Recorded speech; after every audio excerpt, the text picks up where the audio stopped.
There are like 30 Ray's pizzas. They all claim to be the original, but the real one's on 11th.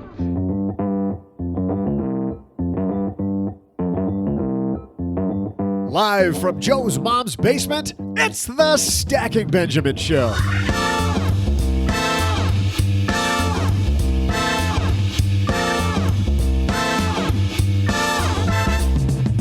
Hey everyone, I'm Joe's mom's neighbor Doug, and today we have a star-studded lineup of... Wait, what's that now? Oh, they couldn't make it. We got these guys instead? Oh, come on.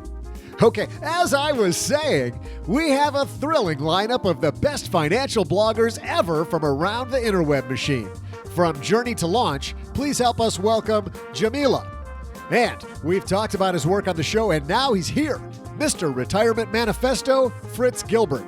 And finally, from the award-winning blog, LenPenzo.com, Len Penzo. I'm just kidding. Oh, wait. I guess I'm not kidding. That's new. And in our Friday Human Resources segment, we welcome back the evil HR lady, Suzanne Lucas. And now here he is, because you can't start Memorial Day weekend without a host, Joe Saul-Sehy.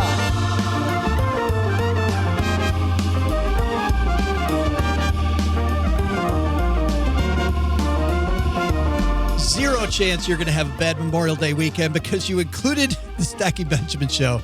Hey everybody, I am Joe Saul-Sehy, Average Joe Money on Twitter. And what a fantastic way to spend your weekend talking about great money habits. And you know a great way to start off your great money habit? How about $100 in your pocket when you use SoFi? That's spelled S-O-F-I, stackingbenjamins.com/SOFI to get there. You know what you'll find? They're the leader in marketplace lending, helping you with student loans, personal loans, and mortgages. Here's how it works. You point your browser to stackingbenjamins.com/SoFi. It'll ask you what type of help you're looking for. And from that point, you fill in a few details about you. And like our friend Dan Macklin over at SoFi says, in a few seconds, in most cases, you'll know everything about how they can work with you. You'll be able to pick from different terms, check out the interest rates on variable and fixed rate options to get the ball rolling. In fact, it's so easy. Our other sponsor, Magnify Money, lists their fine print rating as A+, meaning it's all easy to understand. They're looking for a new member to help, and you're looking for lower rates and a good partner, stackingbenjamins.com/SoFi. Hey, it's time for us to check on Magnify Money. By the way, stackingbenjamins.com/Magnify Money, because if the sponsor ain't happy, ain't nobody happy here in the basement. But it's time to check interest rates. As I record this, let's take a quick look. I went to stackingbenjamins.com/Magnify Money. Savings accounts, and the top interest rate on a savings account right now is 1.3%. Dollar Savings Direct and Bank Purely, both. And it's funny, last week when we were here, these two didn't line up exactly, and now they do. So somebody matched somebody else's deal. And see how quickly things change? All you do, head to stackingbenjamins.com/Magnify Money, and you'll get the lowdown, not just on interest rates on savings accounts. By the way, $1 minimum on both of those accounts. Their grade for fine print and the 1.3% compounded daily. Then American Airlines, 1.25%. But it also says that has some membership restrictions. You got to be part of the American Airlines credit union to get into that one. All that just because it's laid out so well. So whether it's balance transfers, cashback rewards, 0% interest cards, low interest cards, secured cards, linked checking and savings accounts, CD rates, auto loans, stackingbenjamins.com/Magnify Money. Hey, we're about to magnify your Memorial Day weekend. We've got a fantastic show, two great guests on today's show, and then, of course, the evil HR lady back here. So we got a lot to get to, so let's roll.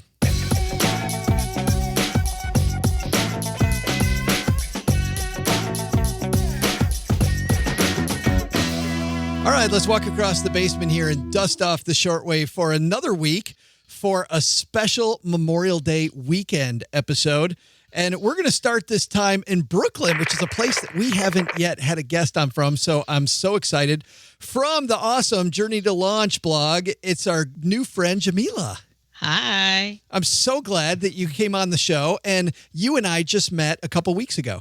We did. Absolutely. And so tell everybody about Journey to Launch, because you've got an awesome blog. Sure. So my blog, Journey to Launch, it's all about chronicling my journey to retire in 6 years or less. And how do you plan? Well, we have to read the blog to find out, don't we? Yeah, you do. So go check it out.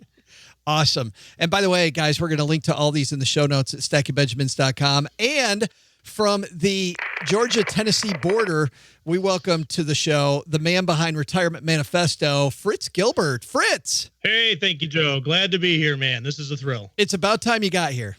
Indeed. We've tried a few times. I apologize. Every time you call me, I'm like, no, I got like a business dinner. I got something going on. And this time I'm on vacation this week. I was like, I don't care. I'm going to do this thing. So I'm glad to be with you tonight. You hear this that? Fritz kept trying to come up with excuses why he couldn't come, and he ran out. That's what I... Yes, exactly. Exactly. Right. I finally... So, no, glad to be here. This is great. Well, tell everybody about the Retirement Manifesto. Yeah, absolutely. So I'm a 54-year-old guy. I'm a commodity trader, been a corporate guy for 32 years. And I started the Retirement Manifesto 2 years ago when I was 52 to kind of track my journey through the red zone the last couple of years of working. And at this point, I'm 1 year away from an early retirement next year, retire next summer at the age of 55. So I write about all the different things that I'm doing to prepare for retirement, both on the financial and on the softer side. And my whole goal is to help other people achieve a great retirement through the experience that I'm living. And I mix in personal finance, retirement planning, withdrawal rate strategies, financial independence calculations, and then a lot of stuff on the, moving your retirement from good to great. And what can you do to really make the best possible chance for a great retirement? Yeah, you guys both are just amazing savers. And I love what you do. Jamila, back to you for a second. You saved $85,000 last year? Yeah, my husband and I saved $85,000 through different vehicles, pre-tax retirement accounts, post-tax, index funds, 529 accounts, you name it. Yeah, we've rocking it. Good job. I was going to say, we got a couple show-offs here to join the man in the bunker popping his head out this week. It's the one and only Len Penzo. Mr. Joe, how you doing? Well, I feel inadequate with these two. Let me tell you, I want to know where Jamila was 30 years ago when I started work, because, boy, I sure could have been living large for my last 24 years of life here. I know, really. Jamila. 85. How could you? Where were you? Yeah. I don't know. Not born yet? I don't know. Oh, that's a slam against I'm Len. just joking. She's calling you old, Len.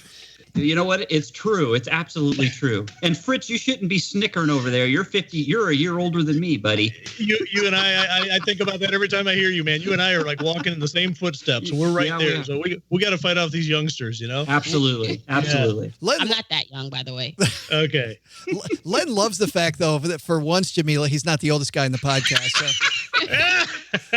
I'm not surprised it took him only like 24 seconds to point that out, that somebody on the show is older than him for once. Well, here's the thing. I finally found Joe's price. So come on, Joe. Let's fess up.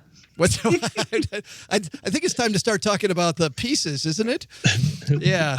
Guys, Please. Yeah. Well, let's start this. Let's go to this blog. We have this fun blog we're going to start with today, minimallynerdy.com. This gentleman, Marcus, writes this, and it's 5 simple apartment hacks behind my $39 utility bills. And when I looked at this, Jamila, I thought $39 utility bill, that's pretty amazing. Yeah, my utility bill is way higher than that. So when it comes to cutting on utilities, do you mind taking us through, Jamila, some of the things he says that he does? Sure. Some of it is basic stuff that I feel like we all kind of know, but maybe we just don't do. So one is opening up windows when it's hot outside to let air circulate, which makes sense, right? Opening up doors, turning on fans, replacing your old-fashioned incandescent bulbs with LED lights, and so forth. The one thing, Fritz, that I never thought of until until I got into the whole personal financial blogosphere was reversing your fan. I gotta say, I always get confused. It's like, okay, summertime, is that clockwise or counterclockwise? And I was like, okay, he laid it out for us, but man, I never switch mine. They're on and they rotate and they spin and they move air. Okay, that's fine. But I didn't even know I had that as an option. So. Yeah, right. Yeah, me neither. I'm like, oh, that makes a lot of sense. Hey, one thing I would add, though, I know Mark is actually, we're over in the Rockstar Forum together, so he and I have traded some notes back and forth and whatnot. But, one thing, he talks about opening the windows and all that, but I'll tell you something we always do whenever we buy a new place. Take a few minutes and just check out the weather stripping, put weather stripping. He talks about opening all the doors and windows, but man, another easy step is just add some weather stripping, and you can save a lot, on your utility bills just by stopping some of the leakage. Boy, we added insulation recently to our house, and I felt the difference immediately. And based on what I paid and the difference in my cost of my utility bill, I'm going to make that up in probably about 14 months. It was amazing. Len, which of these really spoke to you? Some good hacks here? Well, I do the windows. The doors to me seems like overkill unless you have a screen door. If you don't have a screen door, I don't think I'd leave my door open because of bugs. But the fans, we always do those. The lights, I think almost all of our lights are LEDs. The lower loads we can't do because I've got a big family. But otherwise, those are pretty good hacks. I had some other ones though with washing and drying. One that I think, unless I missed it, line drying. If you can do it, instead of using the dryer, put your clothes out on the line. They smell fresher and you save a lot of electricity that way. So that's one of the big ones. And then use cold water unless you're using your whites. I know I asked the honeybee, she uses cold water on everything but the whites. So that's another way to save money on your energy bills. Yes. Hey, I got to throw one in here too, Joe. This is funny. When I read this article, I thought of this story and I was like, I got to share this with Joe. You guys will like this. When I was 9 years old, I had some teacher in school, environmentalist type science class. And he talks about, hey, you can save water if you just put a brick in the back of your commode, and you'll have that much less water every time you flush. I was like, yeah, that's a pretty good idea. So I snuck a brick into the holding tank on our toilet. That thing was there from when I was 9 years old. My parents didn't find it until I was 16 years old. So for 7 years, we saved a brick's worth of water every time we flushed the toilet. So there's all kinds of tricks out there. Jamila, how many bricks are in your toilet? Zero. Actually, Hey, sounds like a personal problem. I don't know. Hey, you know what I don't like about those low flow toilets though? Sometimes they work opposite because there's so little water. You have to flush like three times. Yeah, right. Yeah, it's like you're defeating the purpose. That's it. Yeah, Jamila, what are some hacks in your everyday life? I got to be honest. This article schooled me a bit. I need to do these things because I'm not that efficient when it comes to electricity at home. So I'm actually going to have to institute some of these things. But there's got to be some hacks in other areas of your life. You don't save the amount of money that you saved last year by accident. Yeah. All right. So we're talking about non-home hacks. Oh, I got a million of those. Yeah, just any hacks that you use to save a few dollars where other people, end up getting caught. Might not. All right. Well, one I would say is I still work for a 9 to 5 or for corporate America. And so instead of keeping my old cell phone, which I loved, I had that number since I was in high school. I basically got rid of it and I used my corporate cell phone as my cell phone, which a lot of people at my job would not do because they have conspiracy theories. They think the company's spying on them, but I really don't care. So we basically cut our cell phone bill by 1/3, and my husband is the only one with a cell phone. And I basically just use my work phone for everything. I do the same thing, Jamila. We're 3 for 3. I do the same. Yeah, I don't care if they're like watching me. I mean, I'm not doing anything illegal, so or inappropriate. So, have you heard of any companies though that have rules about using the cell phone? I mean, Len, is there anything with your company where if you use the cell phone for personal, use that they frown on?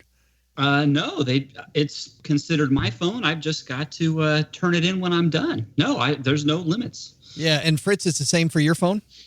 Yeah, I mean, when cell phones first became, kind of ubiquitous and they were everywhere, I think there were some policies that came out, and I think they just realized, look, this is impossible. These guys are going to use their phones. Fine, let's just let them use their phones. So, they have Big Brother tracking stuff. They can look at, what you're doing. That's fine. I mean, I'm not doing like Jamila. I'm not doing anything that I'm ashamed about anybody looking at. So I think the general thing is, they've got tracking mechanisms on it. Don't do anything stupid. And as long as you're, reasonable with it, nobody's going to say anything. They don't have a problem with it. Fritz, how much Len loves you talking about when cell phones first came out? Hey, us old guys got to hang together, right, Len? Right. Hey, let me tell you here real quick. I'm gonna because I have a favorite hack that I want to share with you, Joe. But first, I got to tell you a story. We were just talking about this at the dinner table with the kids yesterday. Do you remember, Fritz and Jamila? I'm not sure how old you are, but I remember back when I was watching like the Jetsons on TV and they'd talk about, there'd be a TV or there'd be a telephone and you could see the person you're talking to on the telephone. Yeah. And when I was a kid, I used to say, that's impossible. That'll never happen, you know? And these kids today, they take it for granted, Yeah. Yeah, now look. And I remember the first cell phone I had to carry for my job, and the thing like slid into a compartment in your trunk and it had like a little sliding track, and you'd slide in and plug in this antenna cord, and you'd have the phone mounted inside the car with all these wires. And it was, and then to carry it, you had like a separate briefcase that was just your phone. I mean, it was crazy when they first came out. They're great now, but yeah, it was an interesting transition for us old guys. Yes. Jamila, aren't you glad you got to appear on Old Guy Night? No, I want to see what my future is going to be like. That's it. You'll be telling stories about when podcasts first came out. You were on this dumb one called Stacking Benjamins, right? I just got to share this for your listeners. So this is a great hack for those of you guys that like to go out on Friday and Saturday nights. And I think I've shared this before on your show, Joe, but maybe not. When you go out and you're drinking, ask for a double. Okay, because usually you can get 10 to 15% off the price of your drink just by asking for a double instead of buying 10 in a row, 10 singles in a row. Well, you know what's funny? This is Len Penzo's hack. He actually gets a double for the honeybee, and he orders water for himself. That's an added. That's a hack on a hack. Actually, That just everybody's happy, right? Let's move on. I think we're going to leave that piece there. Next, we're going to go to money at CNN.com. And we got some bad news out of the Motor City this week. Ford gets ready to cut jobs. It says Ford Motor under pressure from shareholders to cut costs in the face of lower profits and falling share price could be getting ready to make deep cuts in its worldwide staff. Wall Street Journal reporting last Monday that they're looking at cutting about 10% of its workforce. That's about 20,000 jobs. So here's the question. When I was a financial planner, a lot of the time, man, my clients knew when their job was probably one of the ones on the chopping block. So let's start with you, Len. If you think your job's on the chopping block, what's the first thing you got to do? well, you better make sure you have enough money saved up to weather a storm while you're down without a job. I think that's the first thing you need to do. So, but you should also be working on your network. And I'm going to reel these off fast because I've written about this before. And you also need to reassess and reprioritize where you're headed in life. But here's the thing I do. I have, because as an engineer, I mean, it's a very cyclical profession. I have on every 3 or 4 years, me and the honeybee, we go through a exercise where we pretend that I was laid off and we look at our expenses and we assess where we can cut and how much we can cut from each of those expenses. It's kind of like a fire drill. And going through that is a real eye opener because at first you'll say, oh, I can cut these expenses, no problem if something happens. But until you look at what you're spending your money on, it is an eye-opener how much you have to cut to make ends meet on no income. I like that advice. I think, Jamila, you guys just in your normal life, if you save the amount of money you saved, you must have looked at all the different things you can cut. Oh, yeah. So, I mean, I always have a plan A, B, and C lined up and ready to go. So when I saw this article, the first thing I thought was I'd basically secure any lines of credit that I needed before the job went away. And that's actually one of the things I need to do. I don't have a home equity line open on our current house. So I'd basically get that open just in case for some extra backup cash and access to funds. And then right now we're paying off our primary mortgage off early. So I'd stop those additional payments and hold those back and start basically squirreling away money to rock the savings back up. No, that's some fantastic advice. Would you cut the 401k savings that you do? I actually would because we're pretty aggressive. We save, so my husband's a teacher, and so we have access to the 403B and the 457, and we maximize both those accounts for him, and we maximize my account. And so we definitely probably hold back a bit through one of those. Yeah. Yeah. I think that gets to what Len's talking about, though. If you got the emergency reserve and you get that up to 6 months of cash and you've got the liquidity to cover, any realistic extension of unemployment, I think once you've got that, you should keep pounding away the 401k because eventually, it's going to catch up with you. If you sacrifice that to build short-term liquidity, then you're going to get burned when you get to retirement. So you really do have to do both. But, I think the one thing I thought about when I read this article, nobody's guaranteed lifelong employment, especially now. And I think each one of us every day, we got to, bust our butt and show that, we're the most valued employee. I actually went through a time in my career. I started out of college and the plant that I was at 15 months after I started, the plant got closed. Everybody got, let go. And like 15 of us out of 200 got saved. I was one of the 15. And, I had earned it. Basically, I just busted my butt, every day right out of college, wanted to prove, as a rock star, whatever. You've got to demonstrate your worth and not assume that, anybody owes you anything. You've got to earn it. And then the second thing I would say especially today with all the technologies and opportunities, everybody should be developing a side hustle and have that kind of work in parallel while you're still going through your corporate job or your career job, and start getting that building up as a contingency and, potentially as an option. As you get older, maybe you swing over and do that full time, Building multiple streams of income. That's it. Exactly. Yep. Yeah. Len brought up a good point too about your network and about networking. I am horrible at LinkedIn. I am just my LinkedIn profile is so woefully inadequate. Have you spent any time doing that type of stuff, Fritz? I struggle a little bit with LinkedIn. I mean, yeah, it's up to date. I keep it up to date. I keep it current. I keep it polished. I keep it as nice as I can. But in reality, I've not really developed much out of that. Yeah, I get calls from headhunters and stuff, so it must be acceptable. But I don't really. Once I've kind of set it up and made sure it stays current, there's not much to it, right? It's just kind of out there, and I don't really leverage it for much. I mean, I've got a good network within my industry, and I do leverage that, and really maintain a close relationship with a lot of other companies in my space, and I would have options there. But it's more through personal relationships and direct contact than it is through something like LinkedIn. I will say this about LinkedIn. I think everybody should go through every once in a while and go through your LinkedIn contacts. You might be complacent. You'll say, oh, I've got 200 people or 500 people on my LinkedIn or whatever, 1,000. And a huge percentage of those might not be relevant to help you when you're about to get laid off. I look through my LinkedIn every once in a while, and I kind of admit people into my network who they can't help me. They wouldn't be able to help me if I got laid off. Right. So yeah, just reevaluate and don't get complacent if you got a big fat LinkedIn. If you know what I mean. You said it. What the heck you're talking about? Jamila, you seem to me like a natural networker when I met you in Times Square.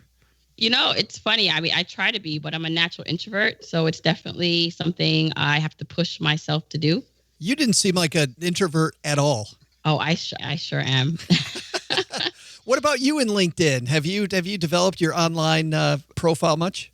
I have. For a long time, I never even logged into LinkedIn. I never had a profile. And most recently, I had a friend who just encouraged me to update it with at least my latest resume and a picture. So I did that. And so I think as of now, I'm okay. I'm ready to go. If something were to happen, I have a good network of people on there. But I'm glad I did that.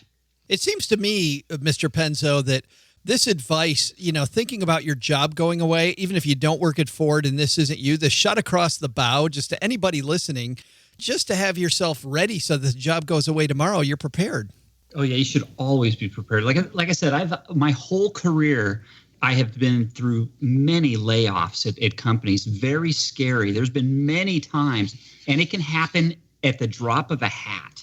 I mean, things happen to companies that pop out of the blue. Your company is sailing one day, and the next day something comes up, and they have to slash 40% of the workforce. So you're never safe. I don't care who you are. And the more money you make and the longer you've been employed at a company, Fritz was talking about make sure that you're worth something to the company. The more you're making, the more you have to be valuable to you. The more you have to show what you're providing to that company. You have to prove yourself.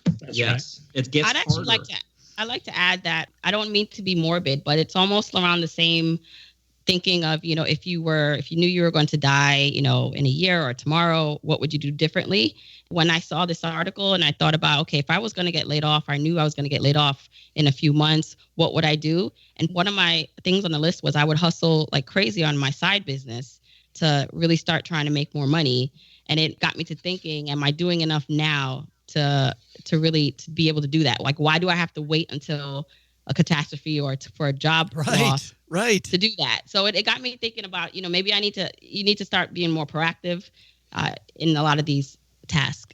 I've had that thought lately, Jamila. It's funny you say that. I was talking to my business coach. I have a coach that disagrees with me all the time, which I love. By the way, I love having somebody in my corner who thinks completely differently about stuff than I do. And we had this whole discussion about writing your own story, about too often we just kind of go along with the flow, right? What everybody else is doing, and you're kind of letting other people write the story for you. But I love this idea of if you were going to die, and we are going to die, right? I mean, it's going to happen. Why wouldn't we be out there writing our own story? I think that's a powerful, powerful thing. Hey, got to take a quick break from our awesome discussion with our new friends, Fritz and Jamila. Neither one have been on the show. Aren't they doing great? Fantastic. And, of course, Mr. Penzo, as fun as always. to say a big thanks to people who use our link to get to Amazon.com. StackyBenjamins.com/Amazon gets you there. And you know what happens?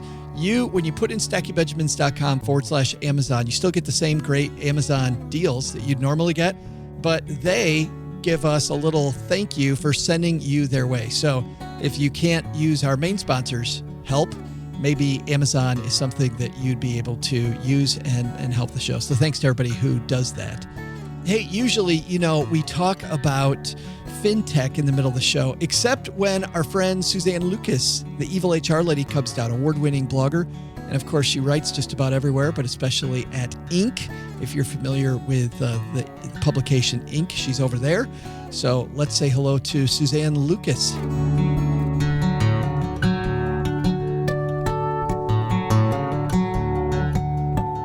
And back with us in the basement, it's the evil HR lady, Suzanne Lucas. Glad to have you back. I'm so happy to be here. Well, we got a letter that was addressed specifically for you. I know, pinch yourself, right? Because you never get any of those at the evil HR lady. I never do. So this warms the cockles of my heart. Well, here's what it is, Suzanne. If you ever have the evil HR lady back, and of course we have the evil HR lady back, this is for her. He says he's a late career professional. I have an idiot boss who's demanding that I develop individual development goals. I have no intent on developing any further. Actually, I plan on doing progressively less over the next 696 days. Could you recommend some fluff to keep this moron at bay? Thank you. I thought that was a neat letter. So what's good? Somebody at the end of their career with a boss who sounds like, and I might be reading too much into this, Suzanne, but it sounds like the boss might be a little bit of a micromanager. I don't know if I would say that from this alone. Here's the deal.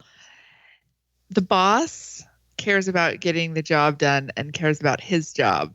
If you're not doing that, he doesn't really care about your desire to do less, because he's paying you the same as he would pay someone else, and that someone else would be taking those goals and moving forward.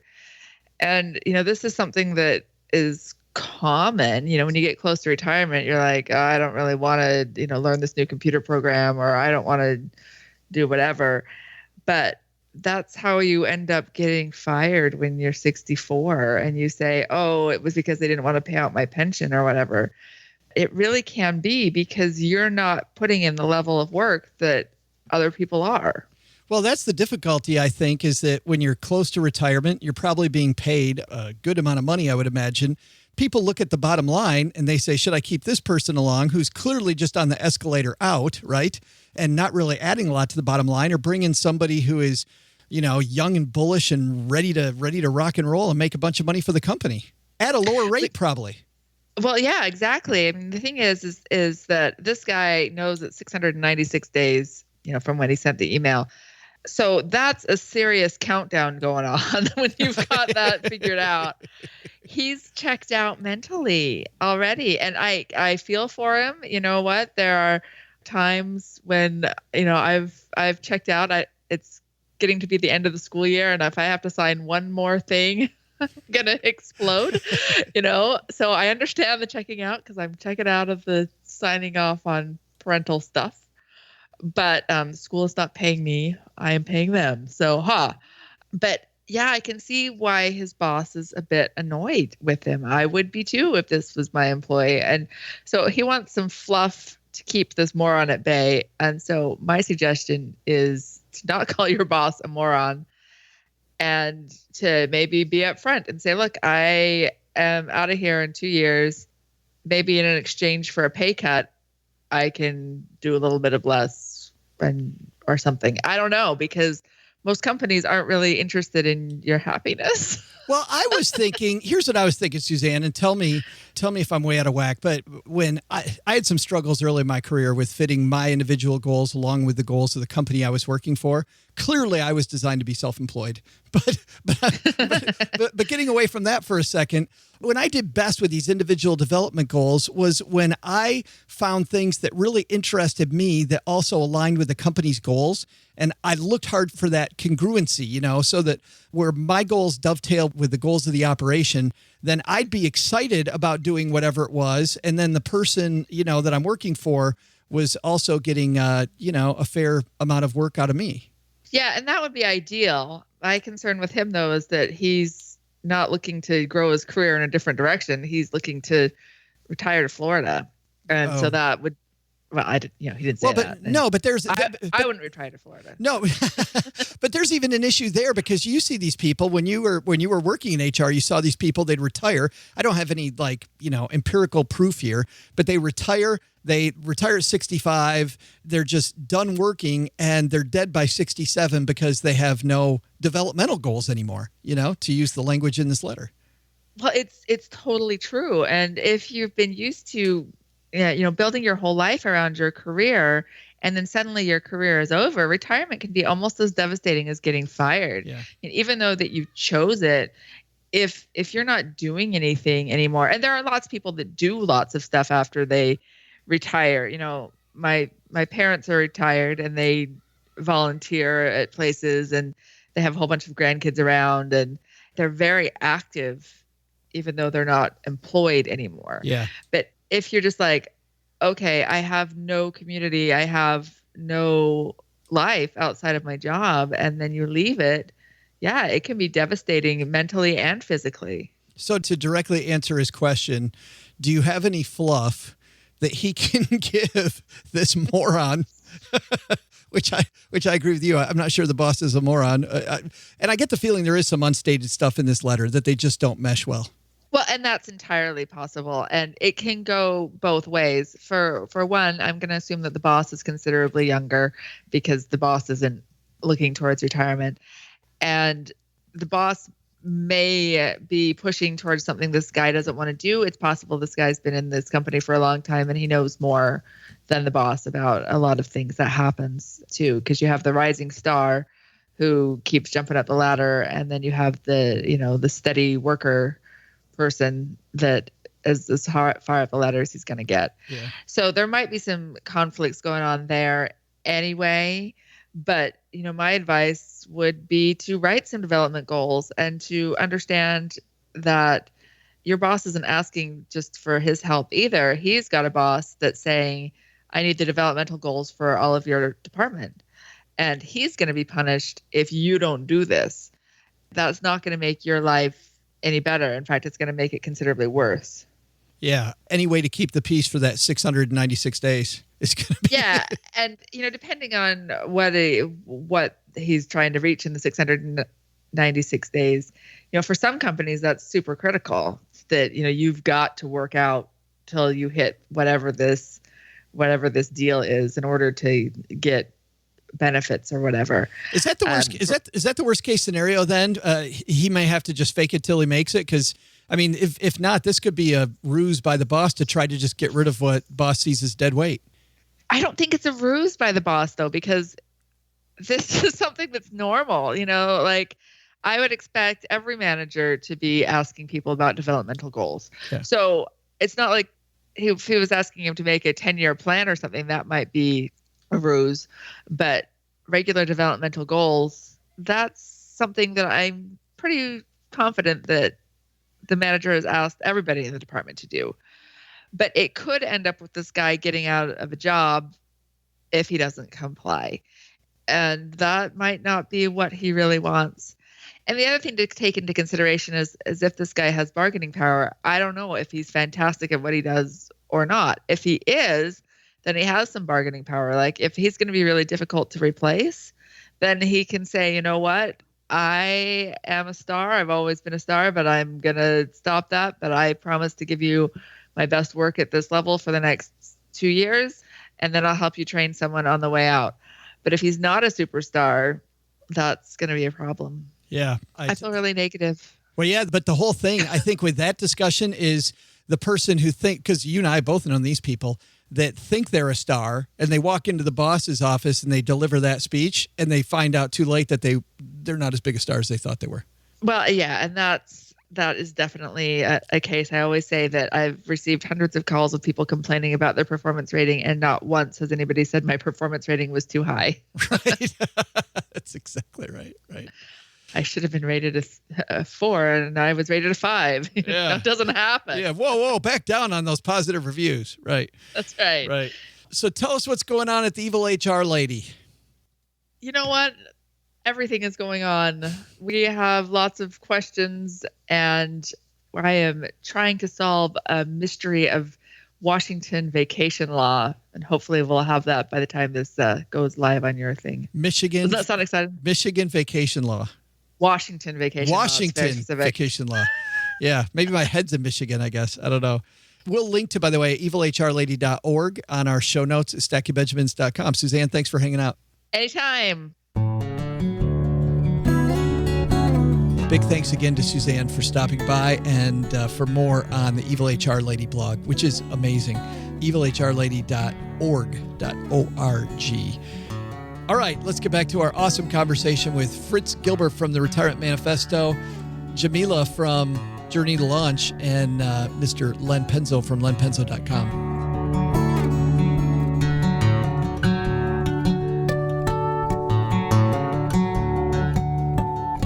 Let's move on here, guys, to our third piece. And I love this. This comes to us from Yahoo Finance. What it really costs to go to Walt Disney World. Walt Disney World, this is by Brad Tuttle from Money. Walt Disney World sits right at the red hot center of the family vacation universe, it says. Of course, we had Mr. Theme Park Insider himself on Wednesday's show. That's Robert Niles. And if you haven't heard that, you want to go back and find out about all the hot deals. But what amazed me was when you look at the cost just went up. A single-day adult admission to the Magic Kingdom now costs $124 compared to $105 in 2015. In 2010, only $79. So the cost is outrageous to go to Disney. But the cost, it seems like, to go anywhere, Jamila, is through the roof. So let's say this. You've got this expensive vacation, right, that you want to take, and you're not sure if you can afford it right now. Do you, A, go ahead and just put it on the credit card because YOLO, right? You only live once, and it's all about your experiences. 2, take the vacation to an expensive place like Disney or the island you want to go to, but downsize it so that you take the frugal version of the vacation. Maybe you don't go any of the nice restaurants. You just pack lunches or shop at the grocery store. Or 3, do you do delayed gratification and save up until you can get the top-notch experience? Which of those do you do? Can I choose a combination, Alex? Oh, yeah. I would try to pick a combination of, still going, but basing things on value. So I won't pick the best and nicest place to stay. And this is very relevant for me because I have 2 kids. So one is turning 1 and one is turning 3. So they're very young, but Disney's in our future. And so when I think about this, I'm not going to be staying, I already know I'm not going to be staying at the nicest, closest resort, but I will pay for convenience because, we don't want to be schlepping around with like 2 kids like across town. And so there's going to be a trade-off. So where I might, pay up for a hotel that's closer, but maybe not as nice, and maybe I'll pay up for included meals, but not the best meals, I'd probably do more of a medium on a shoestring, but then not too cheap because we got to also make it comfortable for the kids and us. That's funny. It sounds like the first thing you do is look at what you value, which for you, it's the convenience of being close because of the young kids, and cut out the stuff that really is nice, but you don't value as much. Right. Like I'm not spending $800 on souvenirs. I know that for a fact. That's crazy. Fritz, how about you? Which way do you go? Yeah, we've been there. I think with Disney, my daughter's 22 now, but obviously, everybody takes their kids to Disney, right? And I think Disney in particular, and vacations in general, but let's talk about Disney. In the case of Disney, I think there's certain ages where it's just prime for your kids to go and have that experience, and every parent wants their kid to have that experience. So when they're 5, they go for the first time. When they're sometime in high school, you go down for the last time as a family, whatever. And I think it's driven as much by the age of the child as it is the financial readiness. So now the kid's 5, you're ready to go. Even this article, it talked about a range anywhere from $3,500. This is for a family of 4 nights, family of 4. And they said you could do it on the cheap for like $3,500, or you could go all the way to the top and, below 10 grand. I think you find a way, like Jamila said, you find a way to only pay for the things that are expensive that bring the value. One thing we did, we went down a couple of years ago with my daughter for the last time, and we did an Airbnb, and we were on a golf course. It was nice, 3 bedrooms. She brought a friend. We had a kitchen. Okay, we cooked a couple meals in. We saved some money, and we were probably paying $200 a night, and they're citing like $400 a night as the average in Disney. So you can save some money and still make it a good experience. And I think you just got to balance the two out. Yeah, but let's say this, because you said it depends on the age of the kid. So let's say that your kid is at prime Disney age, or, and like we said earlier, it doesn't have to be Disney, it's whatever, but you're at the prime age, which was your point. There's a certain age that fits a vacation, and you don't have the money now, and everybody else is going. At that point, do you go ahead and put it on the credit card and say, hey, we'll have a plan to pay it off quickly? Personally, no, I would wait. I think, part of what you've got to do as a parent is you've got to, and we're all into personal finance. We're all into planning. I think if you're responsible, you've got to look ahead and realize that's going to be coming in a couple of years, and you've got to take actions when they're 3 so that, Jamila, at the age of your kids right now, you should be starting to think about it and setting aside a Disney fund so that when they do get to the right age, you've already got the money set aside. If you're truly not prepared and you just don't have the money, YOLO's got a certain place, but at the same time, you can't do something that's really just blatantly irresponsible, and throwing out a 20% credit card is just that to me. I couldn't bring myself to do that. And then, like you said, with the ages of the kids, if you have kids that are 5, 3, or 7, fairly still young, you might want to save the more expensive or the more luxurious, quote unquote, experience for when they're a bit older and they can appreciate it, because the kids don't really care about, the thread count of the sheets you're staying on. They just want to go see the characters and have fun at the park. So a lot of it is just doing what the kids will value at that age and not doing it for yourself and your ego. You got to look at that too. Fritz, you said that Jamila might want to think about creating a Disney fund. I don't know if you know this. That's what that $85,000 that she saved. Disney's expensive, man. Surprise. And at $85,000, she's almost halfway to affording it. That's right. Yeah. And by the time, 2 more years, you'll be up at $200 a night. So, or $200 for a ticket to get in. So you're right. It's going fast. Len Penzo, you've been through this before. Yeah, on both ends. As a kid, believe it or not, Disneyland was still around when I was a kid. And let me just say this. When I was a kid, I grew up, my family was not wealthy, or, we were lower middle class. And I used to ask my dad when I was a kid, because we lived 50 miles from Disneyland. And I used to ask my dad, when are we going to Disneyland? And, he couldn't afford it that often. He would always tell me, he'd say, son, one of these days, so, and I'd ask him all the time. Eventually, he'd come into my room one day and say, hey, son, it's one of these days. And I'd get all excited. Let me just say, fantastic. I've never held that against him, that, I couldn't go that often to Disneyland or what have you. So parents, it's okay if you don't have the money, wait and save. Don't put it on the credit card. Your kids, they'll just be happy when you have the money to take them. So I think that's what I want to get across first. Let me give you one other thing. When you have kids, sometimes it's worth spending a little extra money, because I've been there, getting a better hotel room. Don't try and cram yourself in a little room. Spend a few extra bucks for a suite where you can put the kids in their own room and mom and dad can have their own time at the end of the day. It really makes the trip a little more worthwhile. So I like that idea. Yeah, that's it goes back to what Jamila was talking about focusing on the things that are important to you, Len, and then skipping in other areas. Yeah. Yeah, good stuff. Len's idea, by the way, of a good time with his kids was always to let them peek their heads out at the sun once in a while. Did he leave the tinfoil hat on, or were they allowed to take that off when they went outside? Do you kids want to see what a tree looks like? Right? This will be great. I think Here's a picture on the computer. Don't go outside. Let me ask you this, because is there ever a time when you think putting the family vacation on a credit card is a great idea? You don't have the money, put it on the credit card. Can you think of a scenario where that makes sense? Let's start, Fritz, with you. I've got one and one only, and it just came to mind when you brought it up. If you've got a parent who is going to die and they've got some kind of fatal disease, and they've got a year or two left, and it's like, hey, this is the final thing, for something really significant like that, maybe. short of that, I can't imagine any scenario that I would say, yeah, you should throw it on the credit card. Yeah, Jamila? I'd agree. Unless it's some dire situation and you need to fly out to see someone that you might not ever see again, I think practicing delayed gratification and showing your kids that is a key in being an adult. Len? So I think you should try to hold it off and save for what you want to do. Yeah, Len, any reasonable idea you can think of besides what's already been mentioned? No, I think Fritz nailed it. I think that in that case, yes. But other than that, no. Guys, this has been just fast-paced fun. I absolutely loved it. Let's talk about what's going on where you live. Jamila, thanks so much for hanging out with us. Thank you for having me. This was fun. Well, it was old guy day besides you, so I feel bad. I feel bad for you. I really do. I gotta admit, I was looking forward for Paula to be on, but maybe another time. I know. Paula wrote me at the last minute, and Fritz was out of excuses, so you get Fritz instead. That's it. I can pretend I'm Paula. How's this? Is it? No, I got to talk.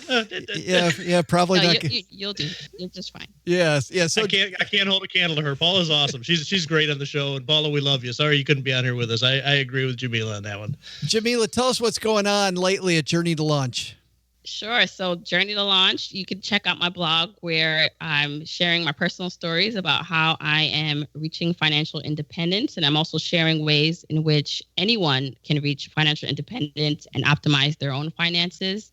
I'm also on all social media as Journey to Launch. If you want to connect and ask me a question, I'm very responsive. And I love to chat with people who want to learn more about finances. And for people that are podcast lovers, you were just on our friend Ty and Talit show also. Oh, yeah. My interview just got released. I believe it was last week. So if you want to check that out, you can. Yeah, the His and Her Money Show, fantastic podcast. And we've been begging them to come back on, but the time that we record this is very difficult for them. So we almost got Talit on a couple of weeks ago, and we're just going to keep trying. We'll get him back. I'll, by the way, have all the links to Jamila. She talked about her social media presence. We'll have that. And if you're out walking the dog or on your commute, we'll have all the links for everybody on our show notes at stackybenjamins.com. Fritz, man, thanks a ton. Hey, I'm glad you absolutely. finally ran out of excuses not to be on the show. Well, I'm getting so old. I figured if I didn't get on the show, I'm probably going to die. So I better hurry up and do it, So, no, hey, some good stuff going on at the Retirement Manifesto. Two things to mention to your listeners. One is we are in the process of moving from good to great in our retirement. And we just bought a mountain cabin 1 year ago, and we're selling it and buying another one. So you might ask, why in the world are we doing that? We're doing it to intentionally move our retirement from good to great. And I got some good articles out there about it. And as I mentioned earlier, we're in the midst of doing it as we speak. I spent all day today moving. So that's number one. So keep an eye out for what's going on with that. The second one, I do quite a bit about physical fitness and keeping yourself, in good shape, because that's one of the critical things as you get into retirement. And I've been competing against a guy called the Dolphin. One of my hobbies is cold water swimming. So on June 6th, with water temperatures of 57 degrees, the Dolphin and I are going to swim against each other in Lake Michigan in downtown Chicago at 7:30 in the morning, just north of the pier. So come by and see us if you're in Chicago on June 6th. Oh, wow. You know how you tilt that in your favor? How? I need every tip I can get. This guy's a rock star. He's a German. So he and I raced in Zurich last year, right? And we get done with the race, and he goes, oh, by the way, I was the German national champion in swimming when I was 15 years old. I was like, oh, the guy's setting me up. So I need all the help I can get. What do you got for me, Joe? Well, if you guys are doing lanes, right? He's got his lane and you've got your lane. Take a few bricks and throw them in your lane. And then I'll grab the bricks from the toilet in my parents' house. That's the dumbest joke ever. What, how many bricks are in your toilet in your cabin, by the way? None. I'm past that. We can pay for our water bills now. We're okay. Just make myself choke. All right. Hey, one other thing I should mention. I just did a thing called the FI score. So if you're curious on how you stand and where you rate on your achieving financial independence, I just put together a neat little spreadsheet that lets you link your net worth and calculate your FI score. And once your FI score gets over 100, you're financially independent. So check it out. It's on my site. That's fantastic. Mr. Penzo, what's happening at lenpenzo.com? Hey, first thing I want to say, I want to thank Jamila because her website, Journey to Launch, has inspired me to start a new website. I'm going to call it Journey to Lunch. I think there's some real possibility there for some big paydays. So I'll be starting that right after this. Hey, Chili's. Chili's, if you're listening, you could sponsor Len's new. And Benihana. Right. And Benihana. Benihana, right. Affiliate advertising. Here we go. Exactly. Hey, no, on lenpenzo.com, I will be highlighting the 10 worst things I've ever bought in my entire life. I lay them all out, how much it cost, and why I regretted them. So some interesting things on that list. Awesome. And as I just mentioned earlier, we'll link to everybody's stuff at our show notes at stackingbenjamins.com. Hey, thanks for playing, guys. Hey, it was fun. Thanks. Thank you.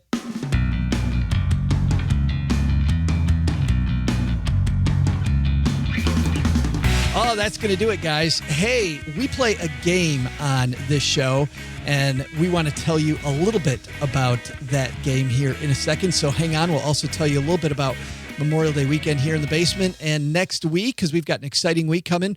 But first, got to thank everyone who's gone to our sponsors, stackingbenjamins.com/SoFi, spelled SOFI. They're the leader in marketplace lending, and what that means is that you're looking for a lower interest rate. They have investors on the other side that are looking for a higher interest rate, and you meet in the middle and you get your student loans at a lower interest rate or a personal loan at a lower interest rate, and they get you as a borrower. So that's the way that it works. SoFi works with members, not just numbers like your local bank does. In fact, they have networking events. They'll help you find a job, all kinds of resources on their blog. They're a different kind of company. Check them out, stackingbenjamins.com/SoFi. And of course, they'll throw in $100 if you use our link for your student loan refinance or your next personal loan. And the place that lists them as numero uno is Magnify Money. And when you head to Magnify Money, early in the show, we looked up savings accounts. Let's take a quick look here at balance transfers. So I'm going to click balance transfer cards. It asks what my credit is. Let's say that my credit is not excellent, but only good. And I've got $5,000 worth of debt. My monthly payment's $275. I update the results, and it tells me that a Barclay Ring MasterCard with a A score when it comes to fine print, 15 months is my transfer duration, 0%, and the promotional rate 0%. Or Chase Slate, they get a B for their fine print rating, but that's also 15%, and their intro fee is 0%, and their transfer fees 0%. Good stuff. And you just go down. A lot of people know that they can transfer their debt to these 0% cards, but what they forget is that there's often a transfer fee, and I see 3% transfer fee on some of these. And as you get further down, the transfer fees, I see some 4% now, and they can get ugly. And some of the promotional rates, 5%, 6%, not as good. So why just take the first thing that comes along in the mail when you've got a site like Magnify Money? stackingbenjamins.com/Magnify Money. All right, we play a game on Fridays. As you heard today, OG's not here with me in the basement, and I get a little bored. So I have a game, and we started it 2 weeks ago, and then we had another clue last week and this week.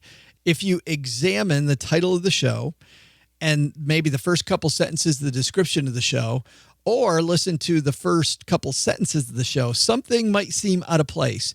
And if you find it, and you find something in the same place that seems out of place the week before and the week before that, well, guess what? You're probably onto the clues. Stick all those clues together, and then once you have the puzzle figured out, send me the solution, joe@stackingbenjamins.com.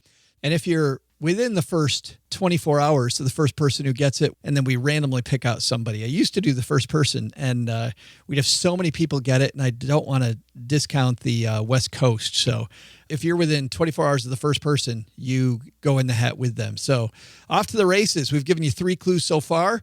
I'll be interested to see if somebody come up with it yet? Yeah, probably. Yeah. This is the first week where somebody might be able to guess it. joe@stackingbenjamins.com if you do. Coming up next week on the show on Memorial Day on Monday, here's one to take along with you.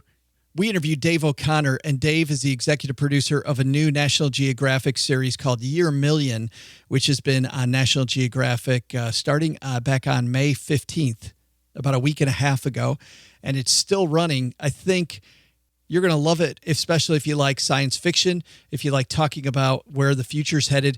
We're going to talk to Dave about economics in the future and about the role of money in the future. And what are we going to all do when machines are doing everything for us? Dave is a very interesting guy. And if you want to know a little bit about Dave's work, remember the documentary Not Your Guru, Tony Robbins? That's Dave O'Connor's work, and he's going to join us on the shortwave to talk about this next project. Excited about that. Next Wednesday, Dr. Amir Baruch. You know, it's funny. He wrote this book for doctors and what doctors need to know to preserve their wealth. And I was reading through it and because it seemed too niche for our show. And then I saw that this isn't crap doctors need to know. This is stuff all of us need to know. And doctors get it wrong, but so do all of us. So what do we need to know to make it and keep it? Dr. Amir Baruch coming down to the basement. On next Friday, special guest in the basement for this round table. Pete the Planner, USA Today columnist, also has a fantastic podcast that I personally love called The $1 Million Plan. And Pete has been a comedian. He's a financial planner in the Indianapolis area, and always love it when Pete comes down to the show. We don't have Pete on enough. We should have Pete on way more, but Pete's a busy, busy dude. All right, that's the excitement down here next week in the basement. Oh, also something cool if you're a landlord or think about being a landlord. How about making the back end of that easier?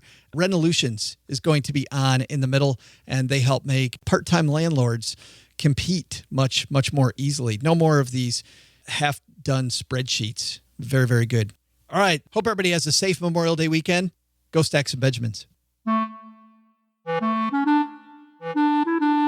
Special thanks to Fritz Gilbert for joining us. Check out Fritz's blog, The Retirement Manifesto, at theretirementmanifesto.com.